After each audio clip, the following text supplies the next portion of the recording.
पिछले दिनों हमने कदम कदम पर नई नई बन रही मज़ारों के विषय पर एक एपिसोड दिया था, जिसमें बताया था कि पीर और मज़ार बनाकर किस तरह मुस्लिम वर्ग के लोग हिंदुओं का पैसा डकार रहे हैं और हिंदू भी मन्नत के नाम पर या ये सोचकर कि चलो एक चादर और कुछ रुपए चढ़ा देने में क्या जाता है, इन्हें बढ़ावा दे रहे हैं और ये लोग इस पैसे का इस्तेमाल हिंदुओं के ही खिलाफ कर रहे हैं। लेकिन अब अवैध रूप से धड़ल्ले से बन रही मस्जिद, मजार और पीर पर एक नया खुलासा हुआ है जो आप सभी को सोचने पर मजबूर कर देगा। नमस्कार दोस्तों, रंग दे बसंती में आपका एक बार फिर से स्वागत है। मैं हूं राजीव चौधरी। यदि आप हिंदू हैं और आपने सड़क के किनारे या किसी अन्य सरकारी जमीन पर कोई मंदिर, आश्रम या मठ बना लिया है तो वह कभी भी वैध नहीं हो सकता। कोई एक सरकारी कागज का टुकड़ा आएगा और वो जगह आपसे खाली करा ली जाएगी। लेकिन यदि आप मुसलमान हैं और सड़क के किनारे या किसी सरकारी जमीन पर कहीं कोई मस्जिद या मजार बनाकर बैठे हैं तो वह कुछ समय बाद वह जगह वैध हो जाएगी। ऐसा वक्फ कानून 1995 के 2013 के संशोधन के कारण हो रहा है। इसलिए कोई मुसलमान कहीं भी अवैध मजार या मस्जिद बना लेता है और एक अर्जी वक्फ बोर्ड में लगा देता है, बाकी काम वक्फ बोर्ड पूरा करता है। यही कारण है आज पूरे भारत में अवैध मस्जिदों और मजारों का निर्माण बेरोक टोक हो रहा है, या कहो ये निर्माण कार्य एक षड्यंत्र को सफल करने के लिए हो रहा है और वह षड्यंत्र है अधिक से अधिक जमीन पर कब्जा करना। इसीलिए वक्फ बोर्ड के विरुद्ध आवाज उठने लगी है। इसी कड़ी में सर्वोच्च न्यायालय में एक याचिका दायर हुई है जिसमें वक्फ कानून 1995 के प्रावधानों को चुनौती देते हुए कहा गया है कि ये प्रावधान गैर मुस्लिमों के साथ भेदभाव करते हैं, इसलिए इन प्रावधानों को तत्काल प्रभाव से खत्म कर देना चाहिए। समाज सेवी जितेंद्र सिंह और अन्य 5 लोगों ने यह याचिका 951/2020 वरिष्ठ अधिवक्ता हरिशंकर जैन के माध्यम से दायर की है। पांचजन्य में इस विषय पर एक विस्तृत रिपोर्ट भी दी गई है। याचिकाकर्ता सर्वोच्च न्यायालय में वरिष्ठ अधिवक्ता हरिशंकर जैन कह रहे हैं कि वक्फ कानून 1995 की धारा 5 में कहा गया है कि सर्वेक्षण करके सारी इस्लामिक यानी के इस्लाम से जुड़ी धरोहर वक्फ संपत्ति की पहचान पूर्व में कर ली गई थी, लेकिन इसके बावजूद भी दिनों दिन फिर भी वक्फ संपत्ति बढ़ रही है। 2009 में वक्फ बोर्ड के पास करीब 4 लाख एकड़ की संपत्ति थी, अगले 11 साल यानी 2020 में बढ़कर 8 लाख एकड़ हो गई है। बंटवारे के बाद देश में जमीन उतनी है जितनी पहले थी, फिर वक्फ बोर्ड की जमीन कैसे बढ़ रही है, ये सवाल भी सभी के सामने है। पूरी वक्फ संपत्ति की जांच होनी चाहिए। याचिका के आधार पर वक्फ बोर्ड के पास रेलवे और रक्षा विभाग के बाद सबसे अधिक जमीन हो गई है। दरअसल वक्फ शब्द का अर्थ है किसी धार्मिक काम के लिए किया गया कोई भी दान। ये दान पैसे, संपत्ति या काम का हो सकता है। कानूनी शब्दावली में बात करें तो इस्लाम के मानने वाले इंसान को अपने मजहब के लिए किया गया किसी भी तरह का दान वक्फ कहलाता है। इसके अलावा अगर किसी संपत्ति को लंबे समय तक इस्लाम के काम में इस्तेमाल किया जा रहा है तो उसे भी वक्फ माना जाएगा। वक्फ शब्द का इस्तेमाल अधिकतर इस्लाम से जुड़ी शैक्षणिक संस्थानों, कब्रिस्तानों, मस्जिदों और धर्मशालाओं के लिए किया जाता है। अगर कोई कई बार किसी संपत्ति को वक्फ यानी दान कर देता है तो उसे वापस नहीं लिया जा सकता। इसमें अजीब बात यह है कि एक गैर मुस्लिम भी इसमें दान तो कर सकता है, लेकिन उसका इस्तेमाल करने के लिए उसे इस्लाम में आना पड़ेगा।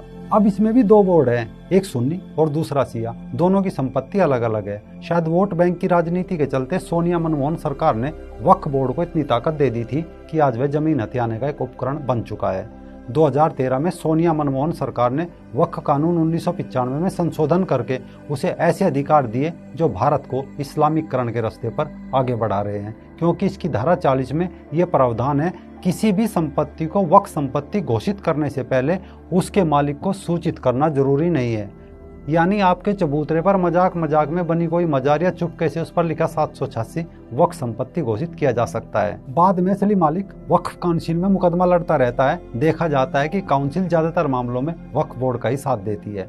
दूसरा, इसकी धारा 52 में लिखा हुआ है यदि किसी की जमीन को वक्फ में पंजीकृत है, उस पर किसी ने कब्जा कर लिया है तो वक्फ बोर्ड जिला दंडाधिकारी से जमीन का कब्जा दिलाने के लिए कहेगा।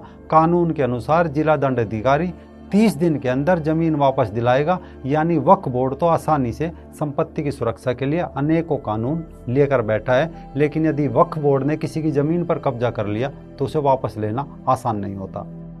इसे आसान शब्दों में ऐसे समझे, अगर आपकी जमीन को वक्फ बोर्ड ने अपने कागजों में अपने नाम लिख लिया तो वो संपत्ति उसकी, और जो संपत्ति वक्फ बोर्ड के पास चली गई वो आपकी हो नहीं सकती। इसे एक किस्म का ब्लैक होल भी कहा जा सकता है। जो इसके अंदर गया वो इसका हो गया।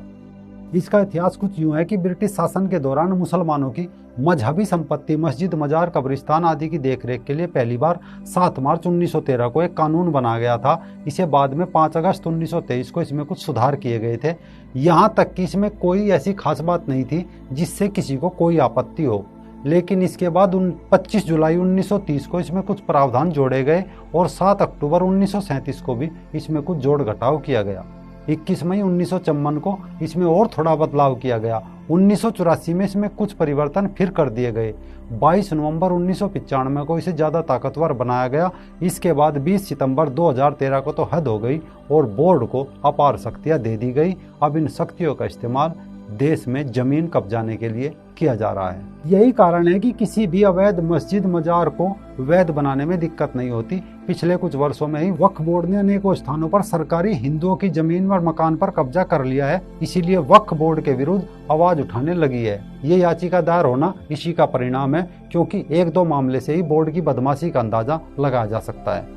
बताया जा रहा है कि मेहरौली के वार्ड नंबर 1 में मनमोहन मलिक नामक एक व्यक्ति का पुराना घर था। करीब 2 साल पहले उन्होंने उस घर को तोड़कर नया मकान बनाना शुरू किया। एक दिन मोहम्मद इकराम, उस कथित मौलाना, उसके घर पहुंचा और कहा कि जिस जगह आपका मकान बना रहे हैं वो जमीन वक्फ बोर्ड की है। इसके बाद उसने पुलिस को भी बुला लिया। इस तरह यह मामला दिल्ली उच्च न्यायालय तक पहुंच गया। हालांकि वह कथित मौलाना अपने दावे के अनुसार अदालत के सामने कोई कागज का टुकड़ा प्रस्तुत नहीं कर पाया। न्यायालय ने पाया कि मौलाना का दावा झूठा है। इसके लिए न्यायालय ने मौलाना पर 10,000 रुपये का जुर्माना लगाया और फैसला मनमोहन मलिक के पक्ष में दिया। दूसरा मामला भी मेहरौली का ही है। यहाँ के वार्ड नंबर 8 में एक भूखंड किसी भागरव नाम के व्यक्ति का था, जिसकी कीमत करोड़ों रुपए में है। इसका क्षेत्रफल करीब 3,500 गज है। उन्होंने 1987-88 में इस भूखंड को एक मुसलमान से खरीदा था। शायद ये सौदा वक्फ बोर्ड को पसंद नहीं आया, इसीलिए उसने इस भूखंड के बीच में मौजूद एक पुराने ढांचे को मजहबी स्थल बताना शुरू कर दिया और कई बार जबरन उस पर कब्जा करने का भी प्रयास किया। कुछ समय पहले भूखंड की घेराबंदी किए जाने लगी तो दिल्ली वक्फ बोर्ड के तत्कालीन अध्यक्ष और आम आदमी पार्टी के विधायक अमानतुल्लाह खान ने भी मुसलमानों की भीड़ के साथ खूब हंगामा किया। अभी तक मामला दिल्ली उच्च न्यायालय में लंबित है। दिल्ली नहीं, दिल्ली के बाहर भी देखें तो उत्तर प्रदेश के बागपत जिले के दहा गांव में भी एक ऐसा ही किस्सा बनकर उभरा है। यहाँ भी 11वीं शताब्दी में महाराजा भीम सिंह के